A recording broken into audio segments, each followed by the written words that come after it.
Hi everyone, my name is Vicky सेठ। तो आज हम स्टार्ट कर रहे हैं AWS DevOps में नई सीरीज के साथ।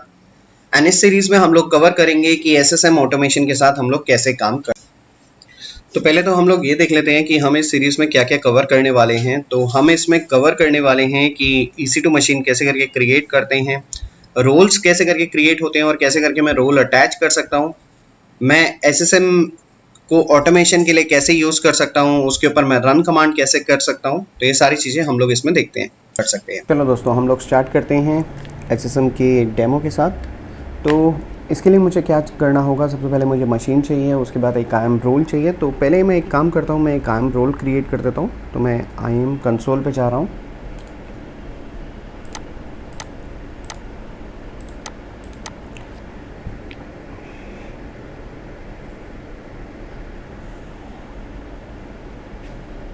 ओके, यहाँ पर मेरे पास ऑलरेडी काफ़ी रोल्स क्रिएटेड हैं, दैट्स ओके। मैं एक और रोल क्रिएट करने के लिए चाह रहा हूँ, और ये जो रोल मैं क्रिएट कर रहा हूँ ये मैं EC2 के लिए कर रहा हूँ, जिसको मैं SSM की परमिशन दूँगा।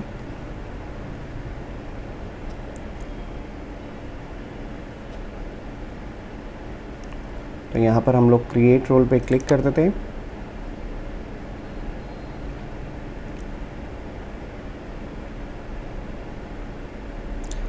Okay, next choose a use case, और यहाँ पर मैं EC2 को सिलेक्ट कर रहा हूँ, नेक्स्ट परमिशन, और यहाँ पर जो परमिशन में है मैं SSM की परमिशन इसको देता हूँ।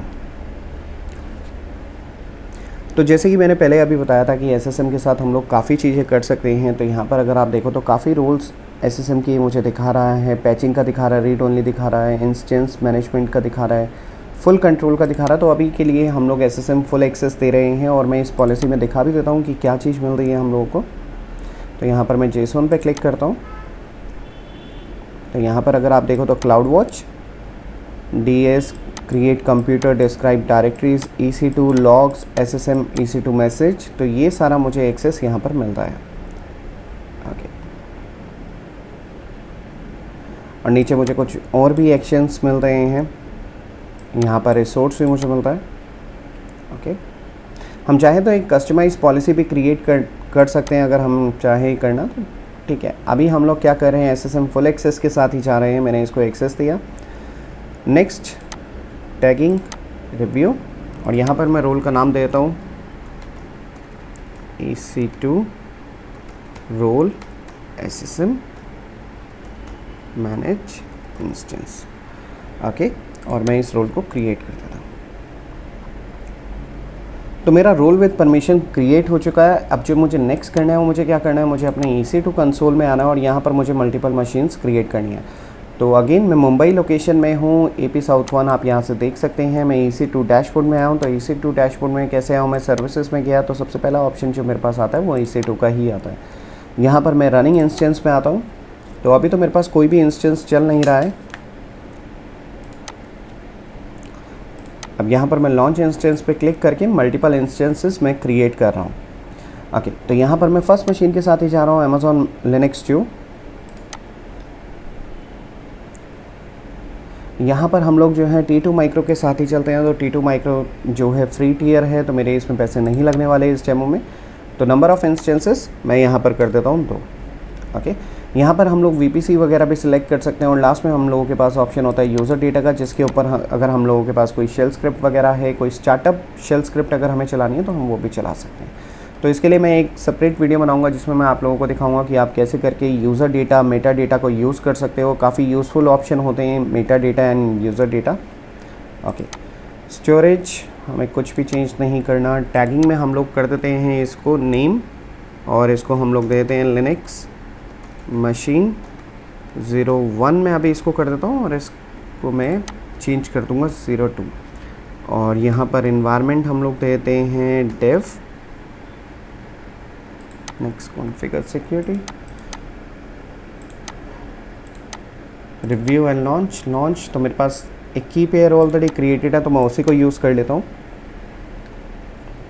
ओके, अब ये मैंने जो इंस्टेंस क्रिएट किया, अभी मैंने इसके साथ कोई रोल अटैच नहीं किया। ऑल्दो जब मैं ये इंस्टेंस क्रिएट कर रहा था तो मेरे पास ऑप्शन था कि मैं इसके साथ रोल भी अटैच कर सकता था। तो मैं आप लोगों को एक बार ही दिखा देता हूँ कि वो ऑप्शन हमें कहाँ से मिलता है।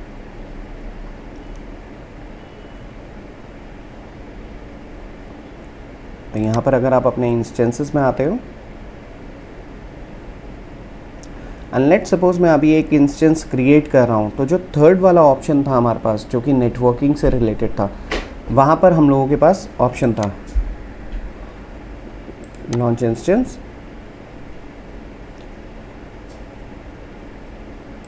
सेलेक्ट, और यहाँ पर देखो हमारे पास ये थर्ड ऑप्शन है कॉन्फ़िगर इंस्टेंस। अगर मैं यहाँ पर आता हूँ तो यहाँ पर मैं एक रोल भी असाइन कर सकता था। देखो ये हमने रोल क्रिएट किया था, तो यहाँ पर मैं असाइन कर सकता था at the time of creation of this machine, but मैंने इसको नहीं अभी सिलेक्ट किया। उसका एक रीज़न है, वो मैं अभी आप लोगों को दिखाता हूँ। तो मैं कैंसिल करता हूँ, जो मेरी 2 मशीनें क्रिएट हो चुकी हैं मैं उनको देख लेता हूँ।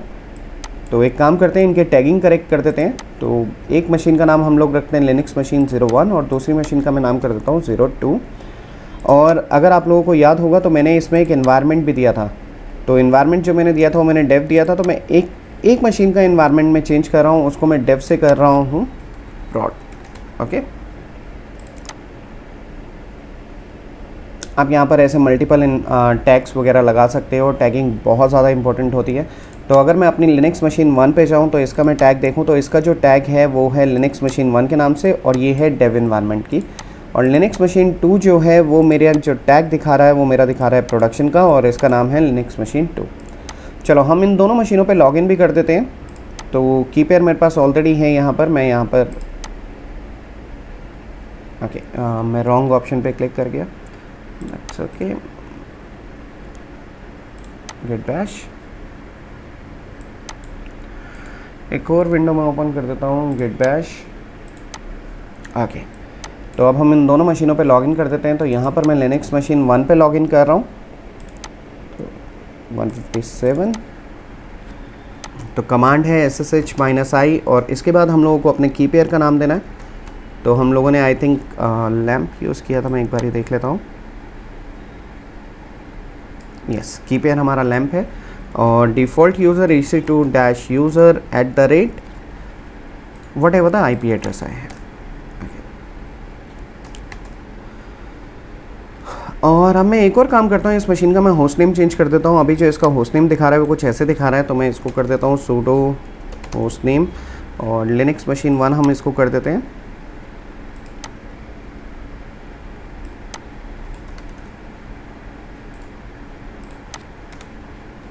एग्जिट करते हैं, लॉगिन दोबारा से करते हैं, और यहाँ पर ये मुझे दिखा रहा है अब नाम लिनक्स मशीन 1। तो सेम चेंजेस जो मैंने यहाँ पर किए मशीन 1 पे, इसको मैं सेकंड मशीन पे भी कर देता हूँ। तो इसको एक बार मिनिमाइज़ करते हैं और सेकंड मशीन में चलते हैं। तो यहाँ पर मैंने इसका IP एड्रेस कॉपी किया, ssh-i whatever the pimp key I have, default user, then IP address। Okay, again sudo host name, और इसका मैं होस्ट नेम चेंज कर देता हूँ और इसका होस्ट नेम मैं रख देता हूँ लिनक्स मशीन 2। ओके, एग्जिट करते हैं, एक बार दोबारा से लॉगिन करते हैं, डन। तो यहाँ पर अब आप देख सकते हो ये मेरी लिनक्स मशीन 1 है, और ये जो दूसरी वाली मशीन है ये है लिनक्स ये लिनक्स मशीन 2 है, और ये लिनक्स मशीन 1 है मेरे पास। ओके, अब जो नेक्स्ट चीज़ मुझे करनी है, मुझे क्या करना है कि इनके साथ रोल अटैच करना है। रोल मुझे अब अटैच मैं क्यों करूँगा, मैं आप लोगों को इसके लिए पहले मैं SSM में चलता हूँ और मैं दिखाता हूँ। तो यहाँ पर हम लोग IAM में हैं, यहाँ से मैं SSM में चले जाता हूँ, सिस्टम मैनेजर।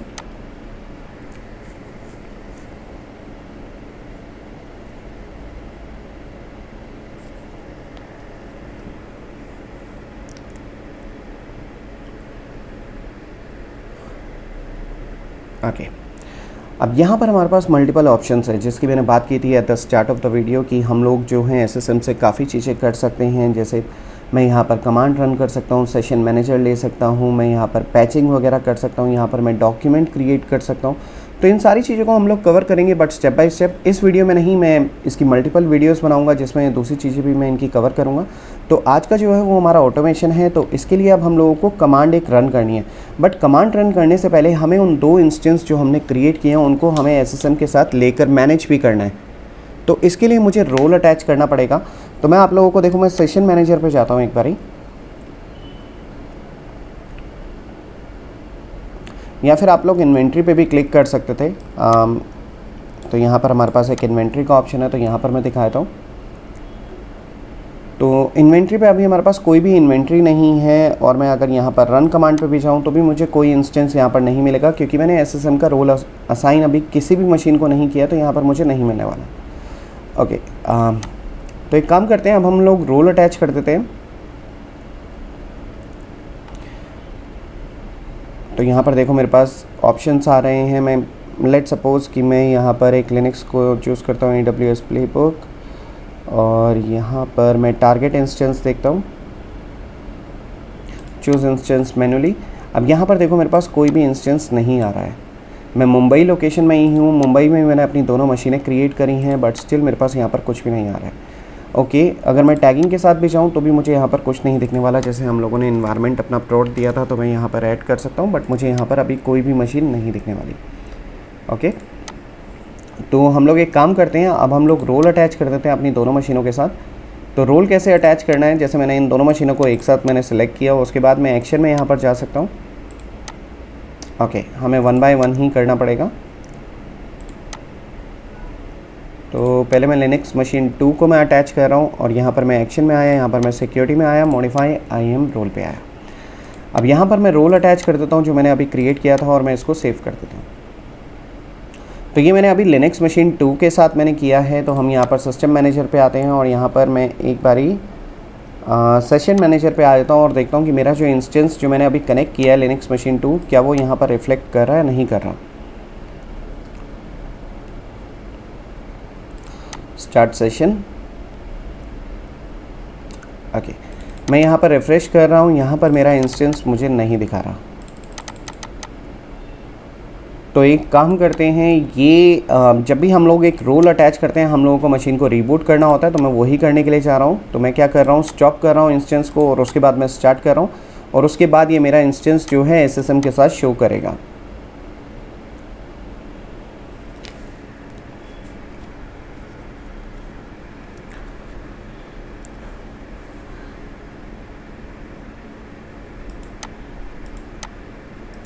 तो मैं एक काम करता हूँ, स्टार्ट एंड स्टॉप में मशीन को कर देता हूँ, तो ये थोड़ा सा टाइम लेगा, तो मैं वीडियो को पॉज कर देता हूँ अभी के लिए।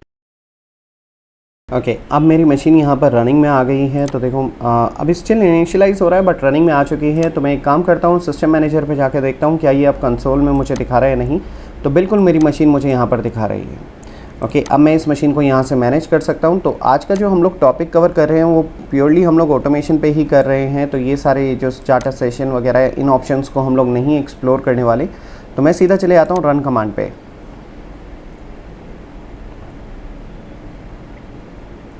और जब तक के लिए मैं एक काम करता हूँ, ये जो मेरी दूसरी मशीन है इसके साथ भी मैं रोल को अटैच कर देता हूँ। तो अगेन सेम प्रोसीजर होगा, मुझे यहाँ पर एक्शन में जाना है, यहाँ पर मुझे रोल को सिलेक्ट करना है, एंड उसके बाद मुझे एक बारी मशीन को रीबूट भी करना पड़ेगा, क्योंकि उसके बाद नहीं तो वो दिखाएगी नहीं मशीन मेरी कंसोल में SSM में।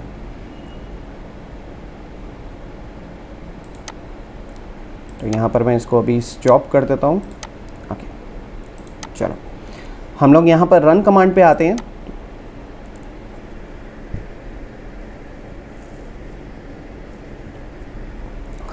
तो यहाँ पर हम लोग अगर देखें तो अमेज़ॉन ने काफ़ी सारे हमें डॉक्यूमेंट्स प्रोवाइड किए हैं। तो ये सारे डॉक्यूमेंटेशन है। तो ये बाय डिफ़ॉल्ट डॉक्यूमेंटेशन है। जैसे मैं AWS कॉन्फ़िगर कर सकता हूँ डॉकर को। तो मैं अपनी लिनक्स मशीन 2 पे एक बार ही जाता हूँ। तो मैं आप लोगों को एक डिफ़ॉल्ट जो डॉक्यूमेंट है वो मैं यूज़ करके दिखा रहा हूँ। तो इस मशीन पे लॉगिन कर लेता हूँ। इस मशीन का IP एड्रेस चेंज हो गया होगा क्योंकि मैंने इस मशीन को रीबूट किया था।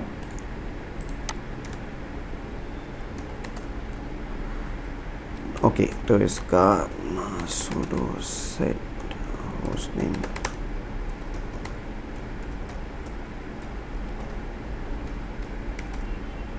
ओके, एक बार एग्जिट एंड लॉगिन कर देते हैं। तो ये मेरी लिनक्स मशीन 2 हो गई।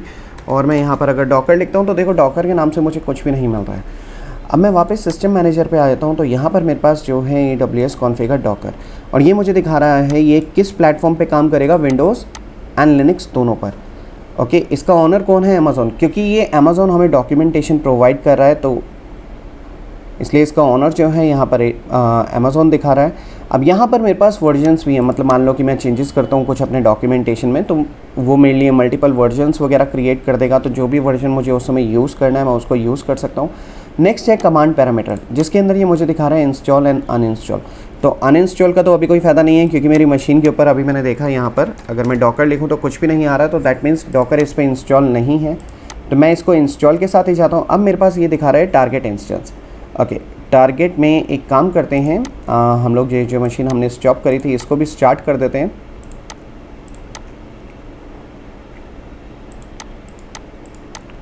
ओके, तो ये पेंडिंग में है अभी ये स्टार्ट आ जाएगी। ओके, इसके बाद यहाँ पर मेरे पास 3 ऑप्शन है, रिसोर्स ग्रुप सेलेक्ट करना, इंस्टेंस मैन्युअली सिलेक्ट करना, या फिर मैं टैग्स भी दे सकता हूँ। तो आप लोगों को याद होगा जब हम लोग मशीन क्रिएट कर रहे थे तो मैंने मशीन्स को टैग दिए थे, जैसे मैंने मशीन का नाम दिया था, एंड सेकेंड चीज़ मैंने मशीन का इन्वायरमेंट भी दिया था। एक मैंने इन्वायरमेंट दिया था प्रॉड और एक मैंने इन्वायरमेंट दिया था डेव। तो मैं उसके हिसाब से भी टैगिंग को भी सिलेक्ट कर सकता हूँ। तो यहाँ पर मुझे क्या करना है, यहाँ पर मुझे इन्वायरमेंट देना है, जैसे मैंने प्रॉड दिया मैंने इसको ऐड किया, तो मैं ऐसे भी कर सकता हूँ, या फिर मैं मैनुअल इंस्टेंस भी सिलेक्ट कर सकता हूँ। तो यहाँ पर अगर मैं मैनुअल कर रहा हूँ तो देखो मेरे पास दोनों मशीनें आ चुकी हैं और दोनों का जो पिंक स्टेटस है वो इस समय ऑनलाइन दिखा रहा है और दोनों AP साउथ 1 में हैं। ओके, और ये दोनों मशीनें जो हैं लिनक्स की हैं, एजेंट वर्जन भी दिखा रहा है, साथ में टाइम भी दिखा रहा है। तो अब मैं यहाँ पर सिलेक्ट कर सकता हूँ मुझे कौन सी वाली मशीन पे चाहिए। देखो अभी तो हम लोगों के पास 2 मशीन है तो हम लोग यहाँ पर सिलेक्ट कर सकते हैं, बट एक्चुअल में हम लोग टैग्स को ही ज़्यादा यूज़ करते हैं, क्योंकि टैगिंग ज़्यादा हेल्प करती है। मान लो कि मेरे पास प्रोडक्शन में प्रॉड एक है, टैग मैंने दे रखा है अपनी 10 मशीनों को, तो मैं अब 10 मशीनें मैनुअली सिलेक्ट नहीं कर सकता और मुझे ये भी नहीं बताऊंगी कि वो 10 मशीनें प्रोडक्शन की कौन सी वाली हैं। तो जब एक लार्ज मेरा इंफ्रा हो जाता है तो उसके लिए मुझे टैगिंग के साथ ही जाना पड़ेगा, तो वो बेस्ट ऑप्शन है।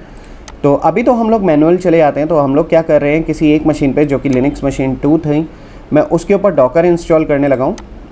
तो यहाँ पर अगर आप कुछ कमेंट देना चाहे तो आप लोग दे सकते हो। यहाँ पर आप अपना जितने भी लॉक्स हैं वो आप S3 में भी ले सकते हो। तो मुझे लॉक्स वगैरह S3 में नहीं चाहिए। आप क्लाउड वॉच के लॉक्स भी अनेबल कर सकते हो, SNS नोटिफिकेशन भी लगा सकते हो यहाँ से। या फिर अगर मान लो ये अगर आपको कमांड लाइन से कॉन्फ़िगर करना है तो यहाँ पर पूरी की पूरी इसने कमांड दे दी है, हम लोग ऐसे भी इसको कॉन्फ़िगर कर सकते हैं। ओके, नेक्स्ट रन हम करते हैं। तो यहाँ पर मुझे दिखा रहा है overall status in progress, detail status in progress, target 1 है यहाँ पर, और यहाँ पर मुझे स्टेटस दिखा रहा है इन प्रोग्रेस, और यहीं पर ही मुझे दिखाएगा कि अगर कोई एरर होगी या फिर ये कंप्लीट सक्सेसफुली होगा या नहीं। तो मैं एक बार इसको रिफ़्रेश कर देता हूँ। तो यहाँ पर सक्सेस का मैसेज आ गया है मेरे पास, डिटेल स्टेटस सक्सेस। यहाँ पर अगर हम अपने अब इंस्टेंस पे जाएँ और मैं अगर इस पर देखूँ, अगर मैं यहाँ पर डॉकर लिखता हूँ तो देखो मुझे डॉकर से अब कुछ ना कुछ मिलता है। तो मुझे यहाँ पर डॉकर का वर्जन भी दिखा रहा है, मुझे सब कुछ दिखा रहा है। तो एक काम करते हैं, देखो ये मेरी लिनक्स मशीन 2 ही है। अब हम लोगों ने क्या किया, हम लोगों ने डॉक्यूमेंट को यूज़ किया और उसके बाद हम लोगों ने क्या किया, इंस्टॉल कर दिया। तो एक काम करते हैं, हम लोग अनइंस्टॉल करके भी देखते हैं कि हम लोग कैसे कर सकते हैं। तो इसके लिए मैं दोबारा से रन कमांड पे जा रहा हूँ। तो रन कमांड का ऑप्शन मुझे कहाँ मिलेगा, सिस्टम मैनेजर पे आके रन कमांड पे मैंने क्लिक किया। अब यहाँ से मुझे डॉक्यूमेंट चूज़ करना है, तो हम लोग आ जाते हैं। तो ये रहा मेरे पास डॉक्यूमेंट, कॉन्फ़िगर डॉकर, और इस बार मैं इंस्टॉल की जगह मैं क्या करूँगा, अनइंस्टॉल, और मैं मैनुअली इंस्टेंस पे जाता हूँ। लिनक्स मशीन 2 को मैं सेलेक्ट करता हूँ। अगेन वही सारे ऑप्शन है। मैं S3 को इस समय अनचेक कर रहा हूँ, मुझे क्लाउड वॉच के लॉक्स नहीं चाहिए, SNS नोटिफिकेशन मुझे नहीं लगाना है, और अगर मैं कमांड लाइन से इसको देना चाहूँ तो मैं इस कमांड को कॉपी कर सकता हूँ यहाँ पर। तो रन करते हैं, एक बारी रिफ़्रेश करते हैं। तो मेरा फिर से स्टेटस, ओवरऑल स्टेटस जो है वो सक्सेसफुल आ गया। यहाँ पर मैं देख रहा हूँ ये सक्सेसफुल है। और मैं अगर अपनी मशीन पे इस समय जाऊँ और मैं यहाँ पर डॉकर टाइप करूँ तो ये मुझे दिखा रहा है नो सच फाइल और डायरेक्टरी। तो दैट मीन्स जो पहले डॉकर इंस्टॉल था इस मशीन पे अब वो अनइंस्टॉल हो गया है विद अ सिंगल क्लिक। अब यही काम मैं मल्टीपल मशीन्स पे भी कर सकता हूँ। तो एक काम करते हैं, लिनक्स मशीन 1 को भी इस बार लॉगिन कर लेते हैं। तो रिफ़्रेश करते हैं एक बार, क्योंकि इस समय पब्लिक IP इसका नहीं दिखा रहा है। ओके, तो लिनक्स मशीन 1 पे भी मैं लॉगिन कर रहा हूँ।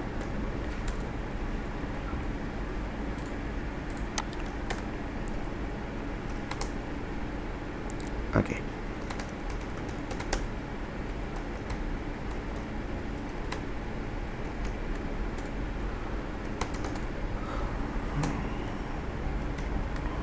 अब यहाँ पर ये मेरी लिनक्स मशीन 1 है और यहाँ पर ये मेरी लिनक्स मशीन 2 है। तो अब हम देखते हैं कि मान लो कि हमारे पास एक शेल स्क्रिप्ट है। तो मैं आप लोगों को शेल स्क्रिप्ट दिखाता हूँ। तो ये मेरे पास शेल स्क्रिप्ट है, जिससे मैं क्या कर रहा हूँ, मैं जो है HTTPD इंस्टॉल कर रहा हूँ, अलॉन्ग विद दैट मैं उसकी सर्विस को भी स्टार्ट कर रहा हूँ। बट ये जो मैं कर रहा हूँ ये मैं एक शेल स्क्रिप्ट के थ्रू कर रहा हूँ। तो आप यहाँ पर ऊपर देख सकते हो बिन बैश है। तो अब हम देखेंगे कि शेल स्क्रिप्ट को कैसे करके रन कर सकते हैं। तो इससे पहले मैं दिखा देता हूँ कि यहाँ पर अगर मैं जाऊँ CD वार, तो देखो यहाँ पर कुछ भी नहीं मुझे मिलता है। ओके, एंड मैं एक और चीज़ दिखाता हूँ, HTTPD कुछ लिखता हूँ तो मुझे कुछ भी नहीं अभी मिलता है। दैट मीन्स ये मेरे सर्वर पे इंस्टॉल नहीं है, दोनों पे ही ये इंस्टॉल नहीं है। ओके, चलो अब हम इसको इंस्टॉल करते हैं। तो मैं इस कमांड को कॉपी कर लेता हूँ।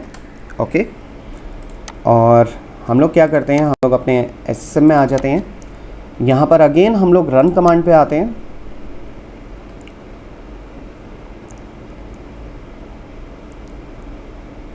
रन कमांड पे मैं क्लिक करता हूँ।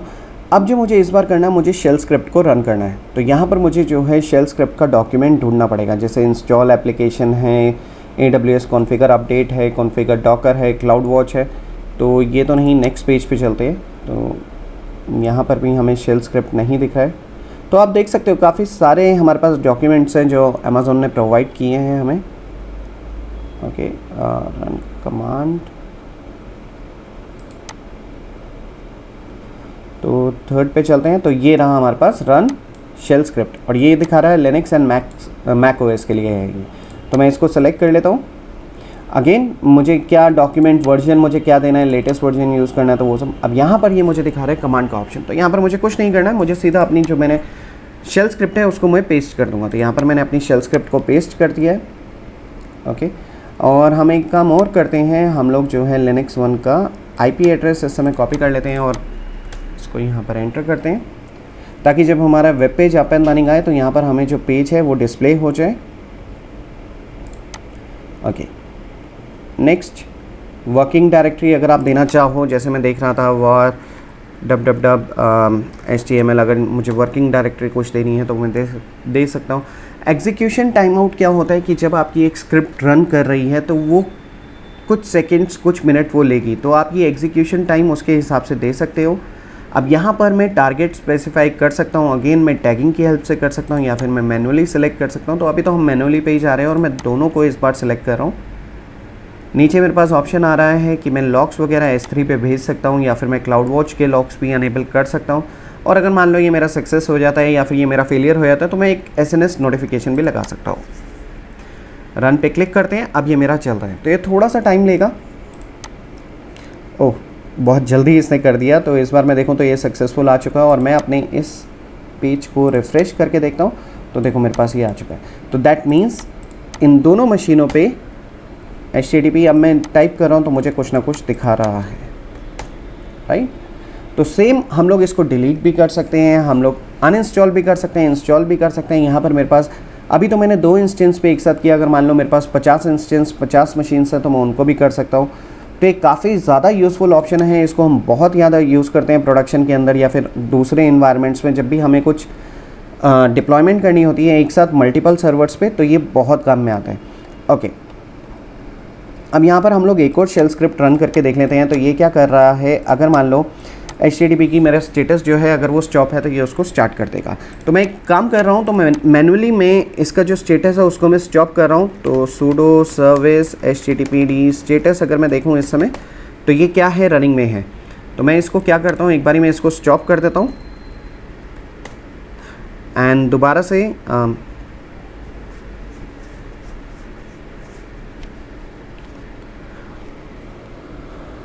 तो ये स्टॉप हो रहा है, थोड़ा सा टाइम ले रहा है, बट इतना टाइम लेता नहीं है ये। एक बार देख लेते हैं।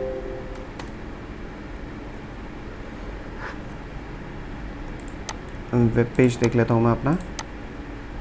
ओके, तो ये स्टॉप हो चुका है। देखो यहाँ पर मेरा the site can not be reach आ गया है। ओके, हाँ स्टॉप हो चुका है, थोड़ा सा स्लो था, दैट्स ओके। और मैं एक बार इसका स्टेटस भी देख लेता हूँ। तो यहाँ पर ये अब इनएक्टिव है। अब लेट सपोज़ आपके पास 10 मशीनें हैं, जिसके ऊपर कुछ मशीनों पे जो है आपका सर्विस स्टेटस अप है, कुछ मशीनों पे आपका सर्विस स्टेटस अप नहीं है। आप एक कमांड लिखना चाहते हो जिससे वो चेक करे, सबसे पहले एक शेल स्क्रिप्ट के थ्रू वो चेक करे किसमें स्टेटस चार्ट है, तो उस पर कोई एक्शन न ले, और जिसमें इंस्टेंस चार्ट नहीं है, जिसमें सर्विस एक स्टार्ट नहीं है, उसको जो है वो स्टार्ट कर दें। तो इसके लिए हम लोग आ जाते हैं वापस, हम लोग रन कमांड पे आते हैं।